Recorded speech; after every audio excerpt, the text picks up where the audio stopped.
എല്ലാവർക്കും എൻ്റെ വിനീതമായ കൂപ്പുകൈ. ഞാൻ നിങ്ങളുടെ അടുക്കൽ ഇന്ന് കടന്നു വരുന്ന മറ്റൊരു എപ്പിസോഡുമായിട്ടാണ്. കഴിഞ്ഞ പ്രാവശ്യങ്ങളിലൊക്കെ നിങ്ങൾ എന്നെ കാണുകയും ലൈക്ക് ചെയ്യുകയും ഷെയർ ചെയ്യുകയും ചെയ്തതിനായിട്ട് നന്ദി പറയുന്നു. കമൻറ്റ് ബോക്സിലിട്ട കമൻറ്റുകൾക്ക് നന്ദി പറയുന്നു. ഇന്ന് ഞാൻ സ്ത്രീകളുടെ ഒരു പ്രത്യേക അസുഖത്തെക്കുറിച്ചാണ്. അസുഖം എന്ന് പറയാൻ പറ്റത്തില്ല, ഒരു സ്ത്രീക്ക് വരുന്നതായിട്ടുള്ള കാര്യങ്ങളെക്കുറിച്ച് പറയുന്നു. നമുക്കറിയാം, മാസമുറ എന്ന് പറയുന്നത് സ്ഥിരമായിട്ട് സ്ത്രീകൾക്ക് വരുന്നതാണ്. ഇപ്പോൾ മെനാർക്ക്, അതായത് ആദ്യത്തെ മാസമുറ എന്ന് പറയുന്നത് പണ്ടത്തെക്കാളിലൊക്കെ വളരെ ഏർലിയായി. ഒരു പക്ഷേ നമ്മുടെ ഡയറ്ററി ഹാബിറ്റ്സ് ഒക്കെ ഇമ്പ്രൂവ് ചെയ്തുകൊണ്ടായിരിക്കും പണ്ട് 12 വയസ്സിലൊക്കെ വന്നതൊക്കെ ഇപ്പോൾ 11 വയസ്സിലൊക്കെ വരുന്നുണ്ട്. ഈവൻ 10 വയസ്സിൽ വരുന്നവരുണ്ട്, 9 വയസ്സിൽ വരുന്നവരുണ്ട്. അപ്പോൾ ഇത് ഏതാണ്ട് 47 വയസ്സ് വരെ നീണ്ടു നിൽക്കും. ഈ ഓരോ മനസ്സിൽ നിങ്ങളോട് പറയുന്നത് നിങ്ങൾക്ക് കുട്ടി ഉണ്ടാകുവാനുള്ള കഴിവുണ്ട്, കുട്ടികളെ സൃഷ്ടിക്കാനുള്ള കഴിവ് ഉണ്ട് എന്നുള്ളതാണ് നിങ്ങൾ പറയുന്നത്. എന്നാൽ ചില സമയത്തൊക്കെ ഈ മാസം പറ വളരെ പ്രശ്നങ്ങളായിട്ട് വരും. പ്രത്യേകിച്ച് മെനാർക്ക് എന്ന് പറയുമ്പോൾ ആദ്യം തുടങ്ങുന്നതായിട്ടുള്ള പരാസമറയിലെ രക്തസമ്മർദ്ദം കൂടുതലായിട്ട് വന്നിരിക്കും. അപ്പോൾ നിങ്ങളത് കണ്ട് പേടിച്ചു പോയത് ഇതിൻ്റെ സാധാരണമായിട്ട് ചില സമയത്തുള്ളതാണ്. ചിലർക്ക് 47 വയസ്സായാലും 50 മാസമുറ കാണാം, 54 വയസ്സായിട്ട് അവർക്ക് യാതൊരു പ്രശ്നമില്ലാതെ പോകും. എന്നാൽ ചില കോളേജ് വിദ്യാർത്ഥികൾ 17 വയസ്സ് 18 വയസ്സുള്ള വിദ്യാർത്ഥിനികളൊക്കെ വളരെ ഛർദ്ദിലായിട്ട് വരുന്നവരുണ്ട്, ഞങ്ങൾക്കുണ്ട്. അതുപോലെ വയറിളക്കമായിട്ട് വരുന്നുണ്ട്. വയറുവേദനയാണ് ഏറ്റവും വലിയ സിംറ്റമായിട്ട് ഇതിനെ കാണുന്നത്.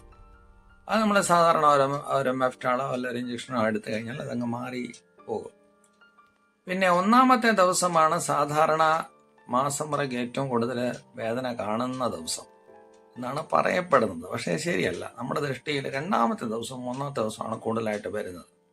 അതെന്താണെന്ന് എനിക്കറിയില്ല, ഗൈനക്കോളജിസ്റ്റുകൾ പറയണം. അതുപോലെ 4-ാമത്തെ 5-ാമത്തെ ദിവസം അത്ര കുഴപ്പമൊന്നുമില്ല. സാധാരണ 3 മുതൽ 5 ദിവസം വരെ, 4 മുതൽ 5 ദിവസം വരെ നീണ്ടു നിൽക്കും. 7 ദിവസത്തിൽ കൊണ്ട് നീണ്ടു എന്നാൽ അത് പത്തോളജിക്കലാണ്.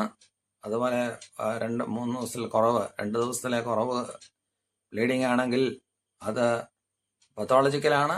സാധാരണ 35 ml മുതൽ 50 ml വരെയാണ് മാസമുറയ്ക്ക് ഇങ്ങനെ പോകുന്നത്. കൂടുതൽ ഹൈപ്പോതൈറോയിഡിസം, ഹൈപ്പർ തൈറോയിഡിസം ഇങ്ങനെയുള്ള കാര്യങ്ങൾ കൊണ്ടൊക്കെ കൂടുതൽ വരാം. മാസമുറ കൂടുതലായിട്ട് പ്രശ്നമായിട്ട് വരുന്നെങ്കിൽ അത് നിങ്ങൾ ഗൈനക്കോളജിസ്റ്റ് ഡോക്ടറെ കാണിച്ച് നിങ്ങളുടെ തിരുത്ത് എന്തെങ്കിലും പ്രശ്നങ്ങളുണ്ടോ എന്നുള്ളത് നോക്കി തിരുത്തേണ്ടതാണ്. ചില ആൾക്കാർക്ക് ഞാൻ നേരത്തെ പറഞ്ഞ പോലെ മാസമുറ എന്ന് പറയുന്നത് വളരെ സ്ട്രഗിളിംഗ് ആണ്. അത് വളരെ അപൂർവമായിട്ട് ആൾക്കാർ ഈ മാസമുറ വരുന്നതിന് 2 ദിവസം മുമ്പേ തന്നെ വേദന തുടങ്ങും.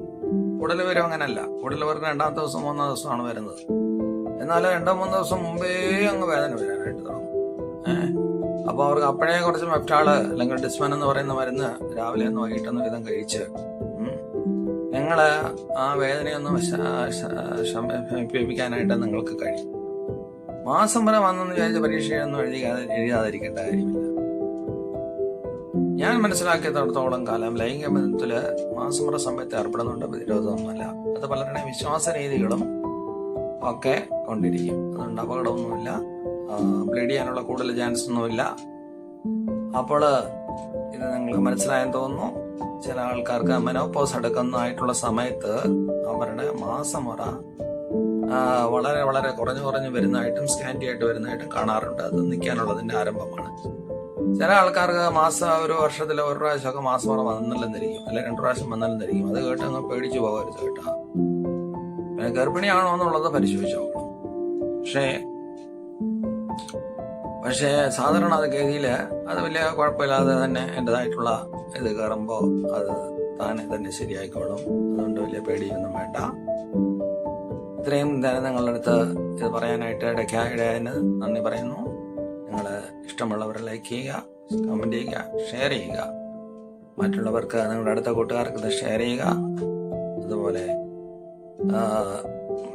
അതുപോലെ ഇനിയൊരു എപ്പിസോഡിനായിട്ട് കാത്തിരിക്കുക. നന്ദി, നമസ്കാരം.